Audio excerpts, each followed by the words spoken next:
Hi, my name is Leki, and the reason I sound like I just swallowed a live frog is that I've been sick recently. Now that that's cleared up, let's get right into it. This is a picture of me and my grandfather from somewhere in the late 90s. And this is a picture of Sir Terry Pratchett with a cute pig and a humorously large champagne bottle. I would have liked to include a picture of myself and Sir Terry, but I never got to meet him, so we'll have to make do. Now, you might be thinking, okay, but apart from being old white men, what do these two people have in common? Maybe you weren't thinking any of that, but we're going to pretend you were for the purposes of this video. Well, first of all, both Sir Terry Pratchett and my grandfather were authors. These are the books that my grandfather wrote, and here are some of the books Sir Terry Pratchett wrote. I don't quite have all of them yet, but I'm working on it. The second thing they have in common is that both were very important people to me. One of them was my grandfather, my dad's dad, who was funny and patient and kind, and without whom I wouldn't even exist. The other was, and still is, my absolute favorite author ever, whose work means so much to me that sometimes I plotted kidnapping him so I could pretend he was also my grandfather. That's a joke. Don't kidnap internationally renowned authors, kids. In fact, don't kidnap anyone, preferably. The third thing my grandfather and my favorite author have in common is what this video is actually about. Yeah, I know I took my sweet time working myself up to this point, but here's the deal. Alzheimer's disease. Before he died in 2007, my grandfather had Alzheimer's disease. And before he died in 2015, so did Sir Terry Pratchett. Okay, so what is Alzheimer's disease? Basically, it's a progressive and fatal brain disease, the most common form of dementia. Progressive means that it gets worse over time, and fatal means that eventually it's going to kill you. Alzheimer's affects 35 million people in the world. It's the fourth biggest cause of death in high-income countries, and the sixth leading cause of death in the United States. It mostly affects people over the age of 65, but there are also early onset variations like the one Sir Terry Pratchett had. So, what happens in the brain of someone with Alzheimer's?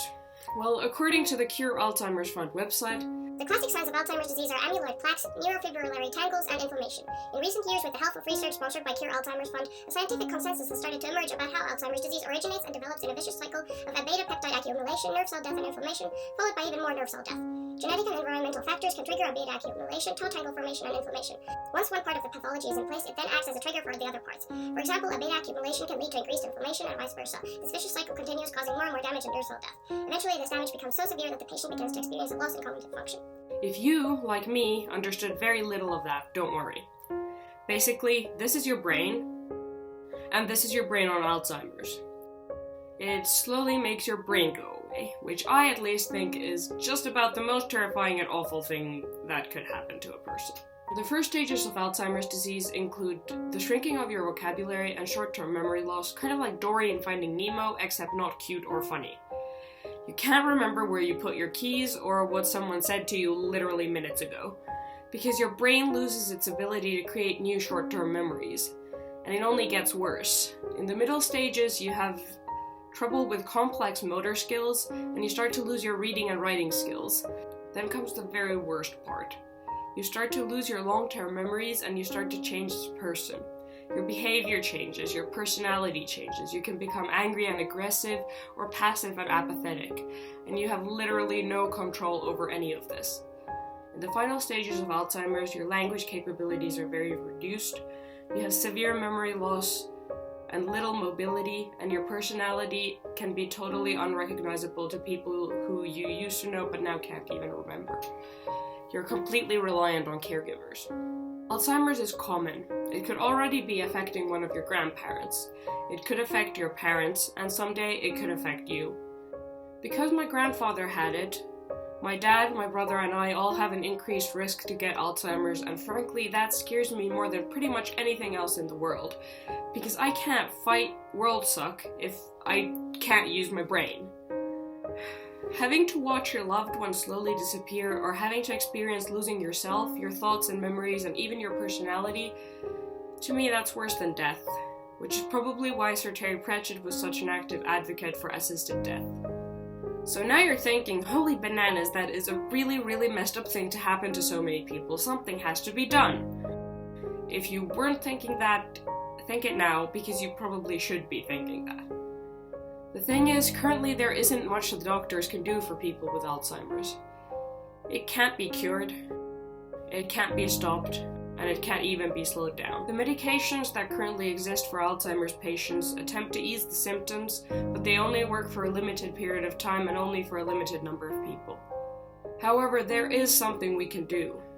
Alzheimer's Disease International is a charity organization that supports Alzheimer's associations around the world, helps people living with Alzheimer's, and tries to increase funding for dementia research. You can either donate directly to Alzheimer's Disease International, the link is on screen and in the description, and on their website they also have a list of Alzheimer's organizations in different countries if you want to donate to an organization specific to your own country.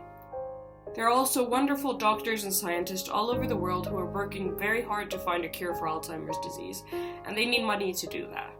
Cure Alzheimer's Fund is a non-profit organization dedicated to funding research with the highest probability of preventing, slowing, or reversing Alzheimer's disease. The link for their website is also on screen and in the description. Most Alzheimer's patients are cared for at home by family members or other unpaid, unprofessional caregivers. This is hard work, it's exhausting, and it's also expensive. In addition to having to care for a loved one who is losing bigger and bigger parts of themselves and becoming less and less functional every day, many caregivers have to take on multiple jobs to cover the costs of tending to this terrifying disease. Even if you can't afford to donate money, you probably know someone with Alzheimer's or someone caring for a loved one with Alzheimer's. Ask them if they need help. If nothing else, you can at least be a moral support and someone to talk to. So, as you can probably tell, I'm a fairly long-winded and talkative person, but here's the too long didn't read.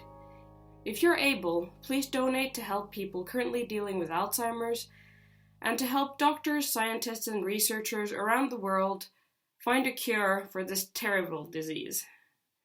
Thank you so much for watching, for donating, and for being a part of the P4A. And finally, don't forget to be awesome.